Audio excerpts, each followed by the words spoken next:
Good morning, students. Again, welcome in the chapter of class 9th, tissue. Last class, we discussed about the whole table which comes under the topic tissue. First topic in the tissue is the meristematic tissue. Means tissue is divided into two parts, meristematic tissue and permanent tissue. Meristematic tissue means growing continue, मतलब उसमें growth continue चल रहा है. और permanent tissue में मतलब growth हुआ है लेकिन अब रुक गया है, उसके बाद ग्रोथ नहीं होता है. जिस तरह एनिमल्स में, ह्यूमन बीइंग में एक एज तक ग्रोथ होता है, हाइट बढ़ता है, उसी तरह से प्लांट में भी होता है. एक एज होने तक वो ग्रोथ होते रहता है और एक एज होने के बाद वो रुक जाता है. तो आज हम लोग टॉपिक पढ़ रहे हैं मेरिस्टेमेटिक टिश्यू. Meristematic tissue. इस मेरिस्टेमेटिक टिश्यू में हम लोग देखते हैं कि ये होता क्या है. This tissue has the ability to divide, मतलब इस टिश्यू के पास एबिलिटी होता है डिवाइड, अपने आप को डिवाइड करने का. और जब कोई भी सेल जब डिवाइड होगा तभी वो ग्रोथ कर सकता है. Any cells have the capacity to growth only when it has the capacity to division, मतलब जब तक सेल डिवीज़न नहीं होगा तब तक किसी भी सेल में, टिश्यू या ऑर्गन सिस्टम वगैरह में किसी में ग्रोथ नहीं होता है. तो किसी भी चीज़ को डेवलप करने के लिए पहला क्या चाहिए? Cell division. तो हम देखते हैं मेरिस्टेमेटिक टिश्यू में, this tissue have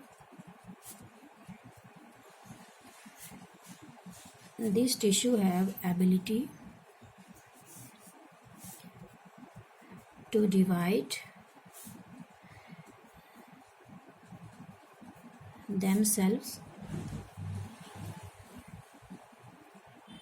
thereby providing growth to plants. इसके पास एबिलिटी होता है अपने आप को डिवाइड करने का, इसीलिए वो ग्रोथ में हेल्प करता है. अब मेरिस्टेमेटिक टिश्यू का ही जो 3 पार्ट था, ये प्लांट का स्ट्रक्चर दिया गया है जो आपके बुक में. ये स्टार्टिंग वाला पार्ट जो है ये आपका कहलाता है एपिकल मेरिस्टीम. एपिकल मेरिस्टीम, ठीक है. यहाँ से रूट्स वगैरह निकलता है. उसके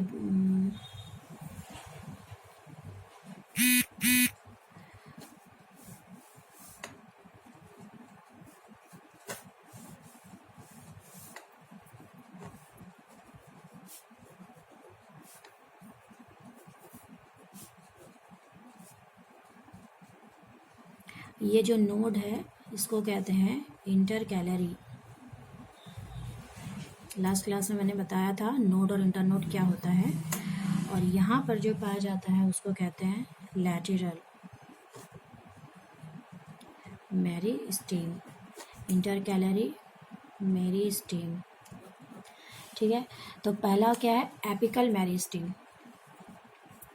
पहला हम लोग देख रहे हैं एपिकल मेरिस्टीम. एपिकल मेरिस्टीम कहाँ पाया जा रहा है? टिप पर. टिप पर पाने का मतलब है कि ये ग्रोथ कंटिन्यू कर रहा है, मतलब इसमें कंटिन्यूअस ग्रोथ चल रहा है. तो apical meristem where is present? Apical meristem is present at the tip of the plant's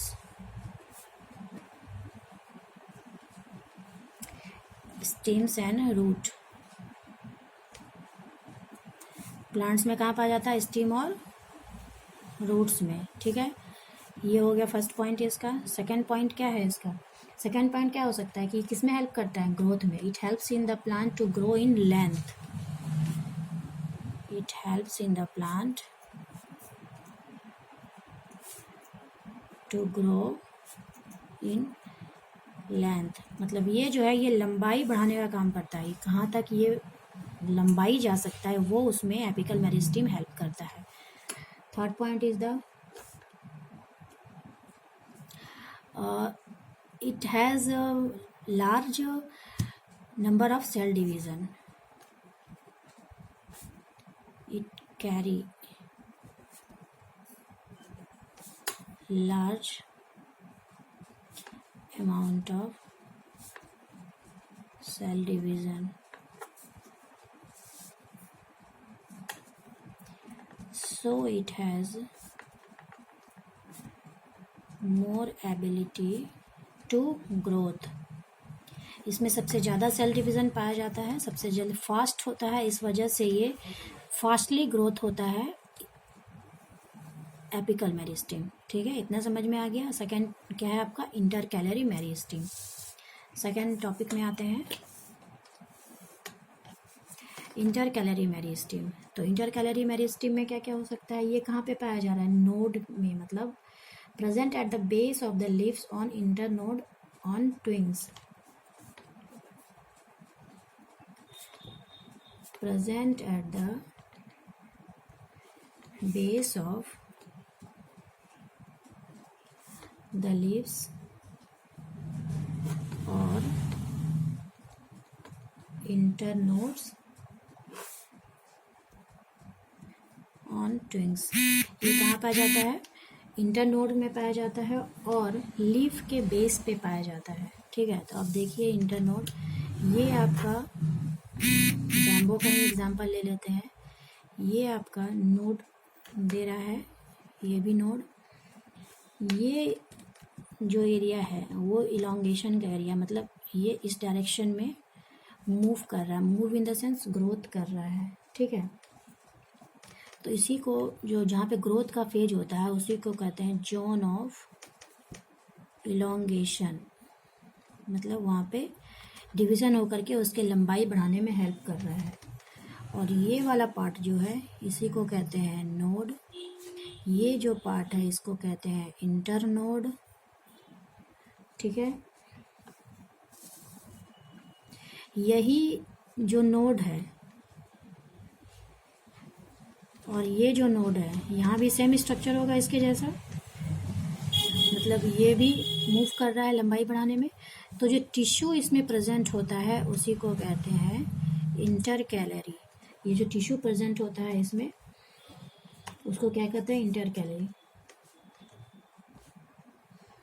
और यही हेल्प करता है लंबाई को बढ़ाने में। और last one is the lateral meristem. Last one is lateral meristem. Last one क्या है? Lateral meristem. ये प्रोवाइड क्या कर रहा है? It helps in the increase the thickness of stem and the root of the plant. It helps in the it helps in increase the thickness. It helps in increase the thickness of stem and root in the plants. ये क्या help करता है? Thickness को बढ़ाने में, इस किसका? Steam का और रूट का। तो यहाँ पर जो थिकनेस है इसका एक बायोलॉजिकल टर्म होता है गर्थ। अगर आप यहाँ पे लिखते हो it helps in the increase the girth of the stem and the root, तो ये मोर सुटेबल हो जाएगा इन बायोलॉजिकल टर्म में। इसका मीनिंग होता है थिकनेस। एक नॉर्मल वर्ड यूज़ करना और एक बायोलॉजिकल टर्म वर्ड यूज़ करके किसी भी एग्जाम्स को देना, दोनों में बहुत डिफरेंस होता है। इससे आपको कॉन्सेप्ट पता चलता है। ठीक है, तो ये आपका जो टॉपिक था मेरिस्टेमेटिक टिश्यू, ये टॉपिक यहाँ पर कंप्लीट होता है। तो इसमें हम लोगों ने क्या क्या देखा कि मेरिस्टेमेटिक टिश्यू जो होता है वो सबसे ज़्यादा उसमें सेल डिवीज़न कैपेसिटी होता है, जिसकी वजह से वो ग्रोथ कर पाता है। मेरिस्टेमेटिक टिश्यू को 3 पार्ट में डिवाइड किया गया: apical meristem, intercalary meristem and lateral meristem. Apical meristem जो कहाँ पाया जाता है, प्रेजेंट होता है, वो रूट एकदम टिप पे प्रेजेंट होता है, रूट हो या सूट हो, स्टीम या रूट कहीं भी हो, वो उसके टिप पे पाया जाता है और ये प्लांट के लेंथ को इंक्रीज करने में हेल्प करता है। चूँकि इसमें सेल डिवीज़न बहुत फास्ट होता है इसलिए ग्रोथ भी ये फास्ट करता है। Second one is intercalary meristem. Intercalary meristem कहाँ पाया जाता है? नोड्स में पाया जाता है। और third one is the lateral meristem, जो आपका ये थिकनेस प्रोवाइड करता है। ये क्या काम करता है? इसकी मोटाई को बढ़ाने में हेल्प करता है। तो ये कहाँ पाया जाता है?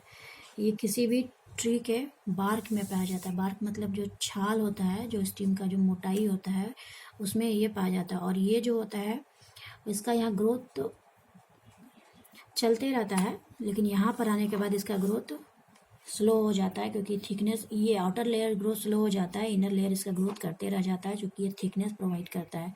तो ये पूरा मेरिस्टेमेटिक टिश्यू क्या है? मेरिस्टेमेटिक टिश्यू ही है कि इसमें ग्रोथ कंटिन्यू होता है, रुकता नहीं है, चाहे स्लो हो या फास्ट हो, ग्रोथ इसमें होते रहता है। तो आज का टॉपिक आपका मेरिस्टेमेटिक टिश्यू कंप्लीट होता है। कल हम लोग देखेंगे सिंपल परमानेंट टिश्यू और उसके अंदर क्या क्या पढ़ना है, पोलन